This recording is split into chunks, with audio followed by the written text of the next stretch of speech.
E aí, beleza, gente? Tudo jóia? Galera, eu vou fazer uma série, na verdade são 3 vídeos separados para a gente aprender a fazer o parse de uma requisição HTTP. Então, eu vou fazer 3 vídeos. O primeiro vídeo a gente vai aprender a utilizar o Future Builder. Depois a gente vai aprender a fazer a requisição HTTP com aquele package do HTTP. E a gente vai apresentar na tela sem fazer um parse utilizando o model. E aí depois, no último vídeo, aí a gente vai fazer o parse do JSON recebido pela requisição HTTP, transformar no objeto e apresentar na tela. E a gente vai ver um pouco aí os problemas de não se fazer o parse. Sei que muita gente às vezes posta esse tipo de dúvida aí na comunidade, então eu vou fazer esses 3 vídeos, é como se fosse uma minissérie para deixar isso bem claro, porque tem muita gente que ainda tem dúvida. Faz a requisição HTTP, quando recebe os dados não sabe tratar os dados. Como que a gente trata um array, uma lista de objetos, ou quando vem só um objeto, como tratar o tipo das variáveis, quando é inteiro, quando é string, às vezes quando vem um objeto dentro de outro. Então eu quero gravar uns vídeos tratando desse tipo de coisa. Então nesse vídeo a gente vai falar sobre o Future Builder. Eu vou utilizar o exemplo da própria documentação para a gente comparar, né? Quem vê esse vídeo aqui e quiser se aprofundar mais, pode olhar lá a documentação oficial. Eu vou deixar o link do Future Builder na descrição do vídeo. Então, vamos começar. Aqui do lado eu tenho a aplicação padrão do Flutter, era o contador, e eu só deixei um texto aqui escrito Future Builder. Então, quando a gente fala de Future Builder, na verdade, a gente precisa de uma future, porque o Future Builder ele vai precisar de uma future, o resultado, o retorno de uma future, para, através desse valor, ele montar uma árvore de widget na sua tela. Então, a gente vai definir aqui uma future, aqui vai ser uma variável do tipo future, e o retorno dessa future vai ser uma string.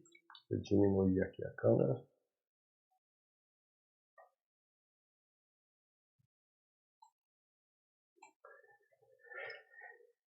E a gente precisa dar um nome para essa variável.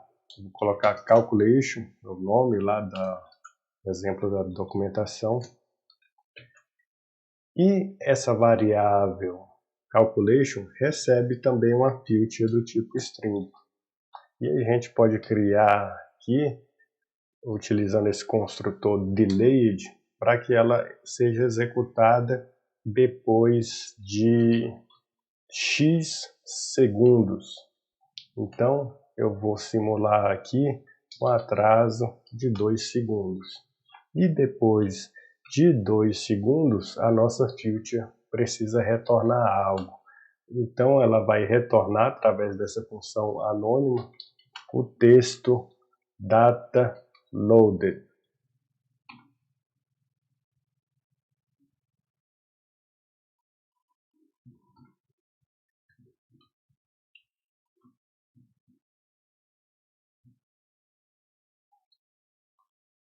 Data loaded.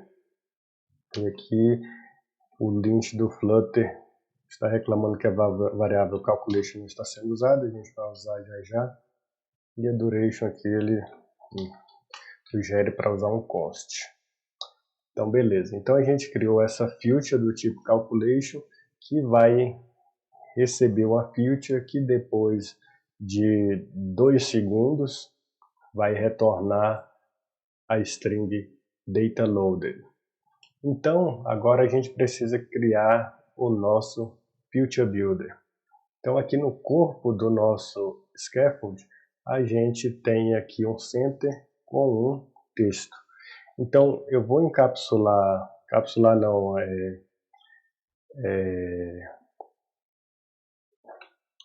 colocar esse texto aqui dentro de um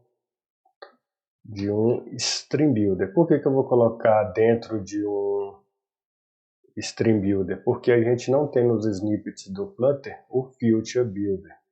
Então eu vou colocar o Stream Builder e alterar ele para Future Builder. Então eu já fiz isso, o texto ficou dentro do Stream Builder e o Stream Builder vai ser alterado para Future Builder. E onde o Stream Builder recebeu uma string, a gente vai receber uma future. Então vou alterar aqui. Ok. Então o que a gente precisa fazer? A gente precisa definir aqui na nossa Future Builder o tipo do retorno da future que a gente vai usar. Como a gente falou que a nossa variável calculation, que é uma future, retorna uma string, a gente tem que colocar aqui que a nossa Future Builder vai utilizar uma string. E aqui na variável Future, que o Future Builder precisa, a gente vai passar a nossa variável do tipo Future, que é aquela variável calculation lá em cima.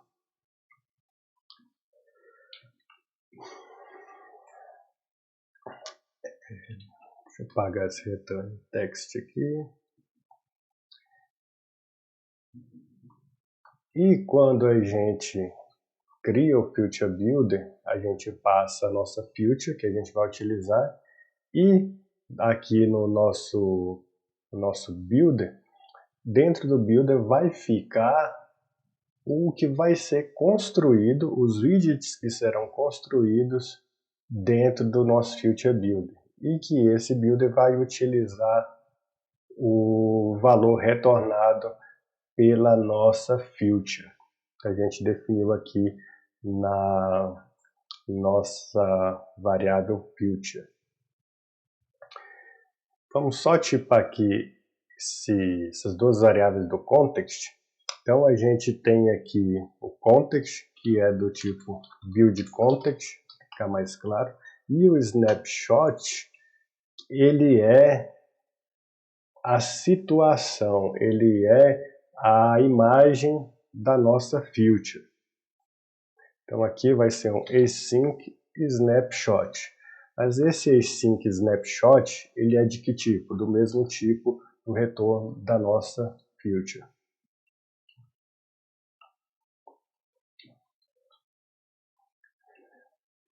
Então o builder precisa receber o context e precisa receber o que está dentro da nossa future no momento da execução, da construção dessa tela.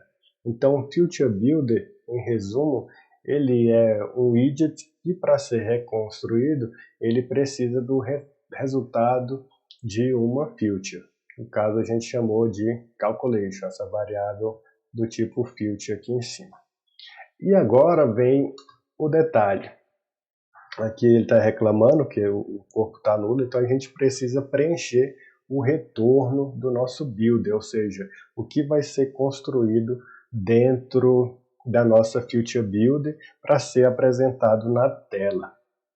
Então, a gente tem que entender que aqui dentro desse builder, a gente tem que lidar com as seguintes situações. A gente tem que construir widgets baseados na situação da nossa future. Ou seja, a gente vai apresentar na tela widgets, no caso da nossa future ter sido executada com sucesso, ou seja, a gente vai apresentar essa mensagem data loaded quando a future for concluída com sucesso.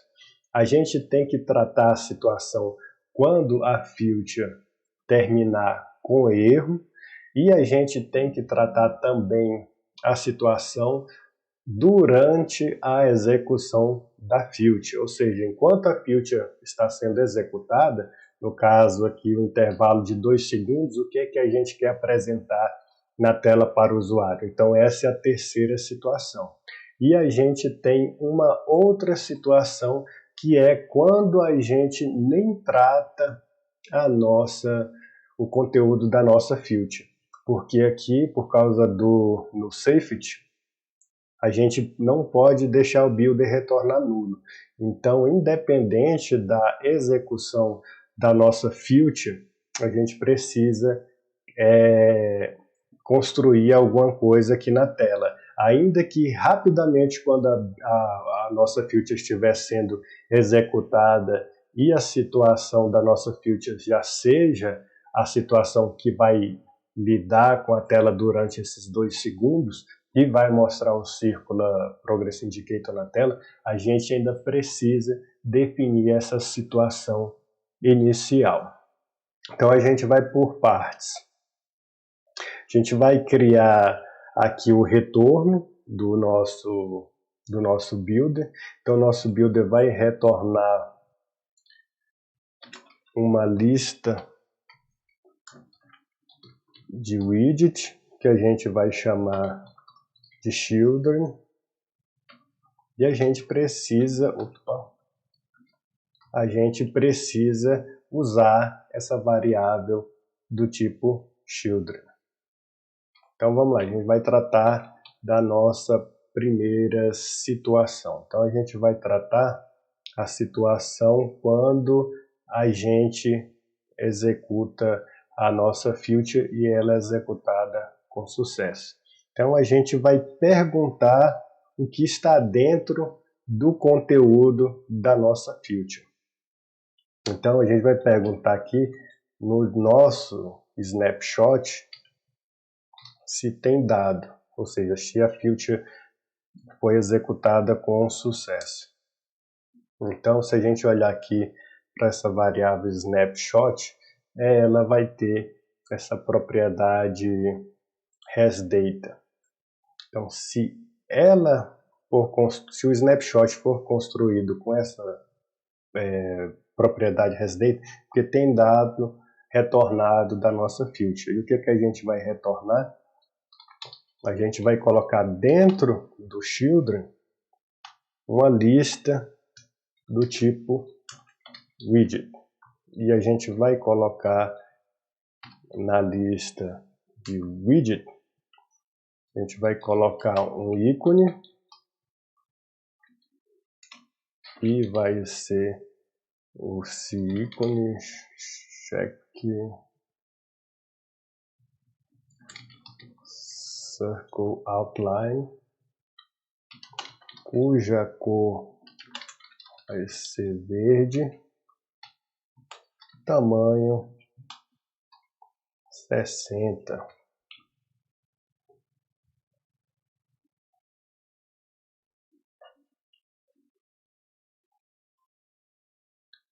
A gente vai colocar aqui também embaixo do nosso ícone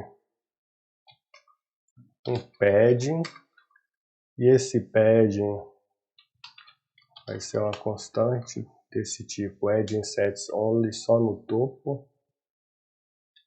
O topo vai ser 16.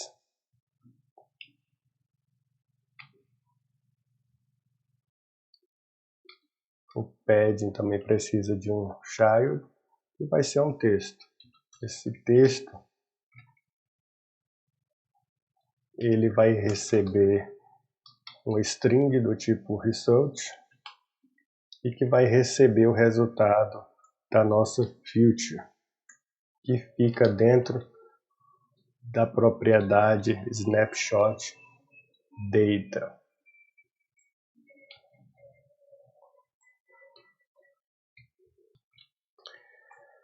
Aqui o Flutter está reclamando de um valor inválido de constante. Então deixa eu tirar essa constante aqui, porque o nosso filter builder não é uma constante, ele vai ficar com o seu valor sendo alterado com o tempo. Ou seja, ele vai ter um valor no início e depois de 2 segundos ele vai ser alterado. Então esse const aqui a gente remove.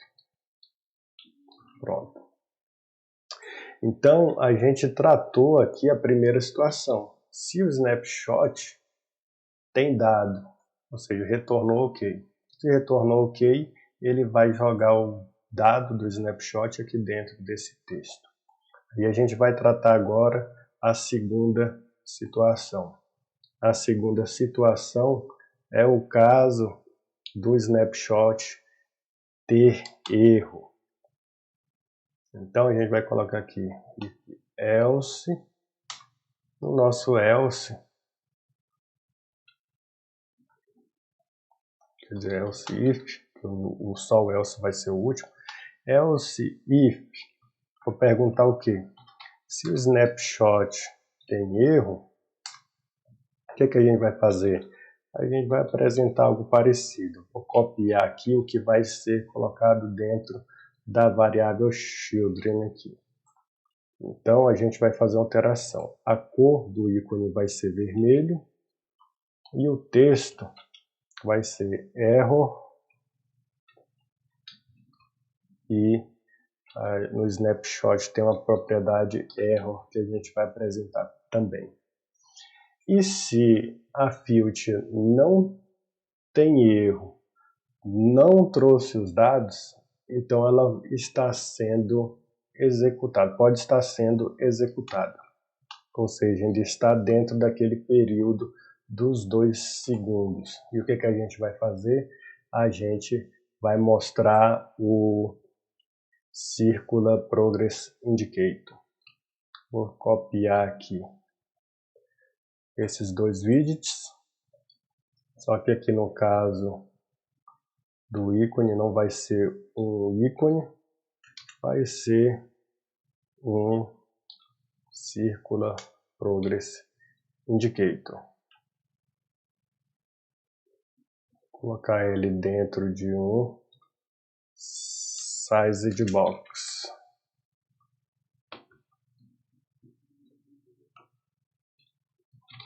Aqui ele pede o const, aqui edita o const. Pronto.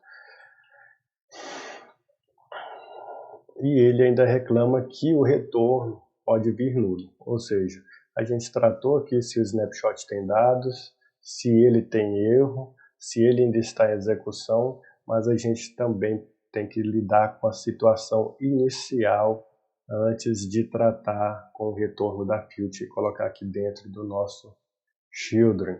Então, se ele não cai dentro desse if, de alguma forma o Flutter não executa, não verifica essa field, ainda assim eu tenho que retornar alguma coisa para a tela. Então eu vou retornar aqui no center um child, dentro dele vamos colocar uma coluna e nessa coluna eu vou alinhar usando o main axis alignment, colocar aqui no centro e aqui no children a gente vai passar o children.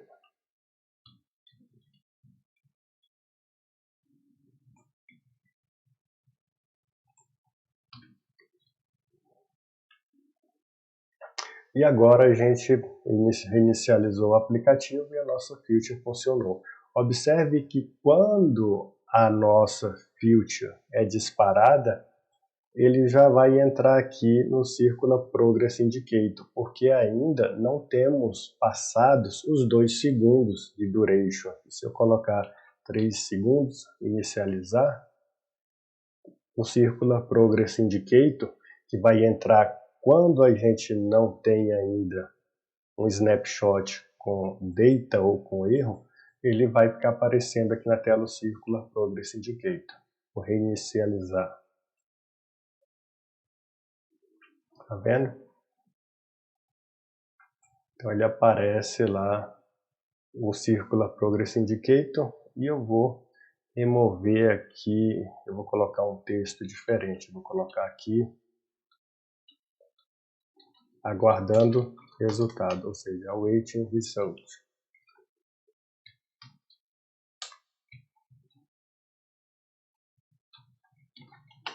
Toda vez que o Flutter pede para colocar const, aí eu coloco, e depois ele pede para tirar e fica nisso.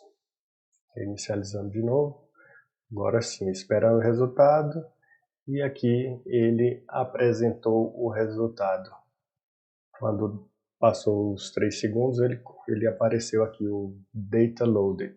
Agora, se eu quiser testar a situação de erro, então eu posso vir aqui na nossa duration, depois da duration de 3 segundos, eu não vou retornar Data Loaded. O que é que eu vou retornar aqui?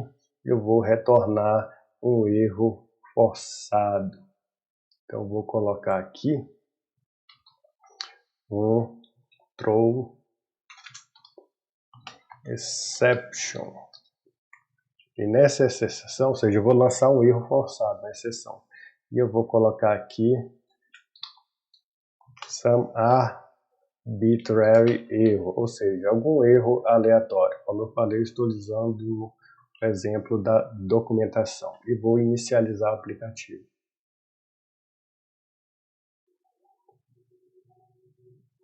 Depois de 3 segundos, a nossa feature foi executada e recebeu um erro arbitrário aqui através dessa exceção. Então ele entrou aqui na situação se o snapshot, ou seja, a imagem da nossa feature tem erro, ou seja, quando o conteúdo do nosso snapshot, o retorno da nossa feature, ele contém um erro. Então, no caso de erro, ele aparece isso aqui. Então, a gente já viu as 3 situações. Quando tem dado, quando tem erro e quando a feature está sendo executada. Então, ele mostra o Circular Progress Indicator. E quando que ele vai entrar aqui no Return Center? Veja que isso aqui, como eu falei, é um widget que aparece porque o nosso builder aqui ele é obrigado a retornar alguma coisa, senão o Flutter apresenta erro no safety, ou seja, que o builder vai retornar algo nulo. Então, o que eu poderia fazer para testar? Posso comentar esses ifs todos aqui. E aqui o children, ele pode receber um outro widget aqui. Posso colocar aqui que o children será, como children é uma lista, eu vou colocar aqui em text, e dentro do text eu vou colocar aqui conteúdo. Está pedindo para colocar o const. Pronto. Então, se eu inicializar a aplicação, ele vai entrar nessa situação aqui, onde ele não tratou o retorno da nossa feature e apresentou aqui o widget padrão, que é simplesmente um conteúdo, tá?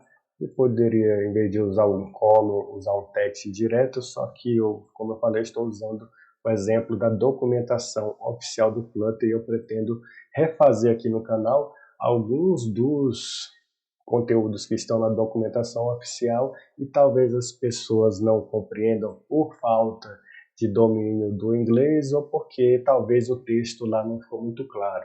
Então eu vou trazer aqui para o canal. Lembrando que esse Future Builder aqui é um dos vídeos que serão base para a gente aprender a fazer o parse da requisição HTTP. Então nesse vídeo a gente aprendeu a utilizar o Future Builder.